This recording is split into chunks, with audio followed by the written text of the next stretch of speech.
অভিমান কথাটা খুব ছোট হলেও এর গভীরতা অনেকটা। একটুখানি অভিমানে কত পুরানো সম্পর্ক চির ধরে যায় অনায়াসে।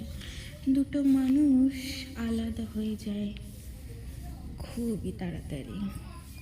কেমনে যেন ঝড় ওঠে জীবনে, কেমনই যেন ছাড়খাড় হয় সব। অভিমান মনে জায়গা করে দুজনেরই, দুজনেই অভিমানের বশবর্তী হয়। কিন্তু কখনো যদি একজন অভিমান সরিয়ে একটু এগিয়ে আসে, একটু যদি নিজের চেনা, নিজের ভালোবাসার মানুষটার কাছে এসে দাঁড়ায় তবে সব অভিমানও কাটিয়ে দেওয়া যায়। চিরচেনা সম্পর্কটা আবার জীবনের চেনা ছন্দে ফিরে আসে।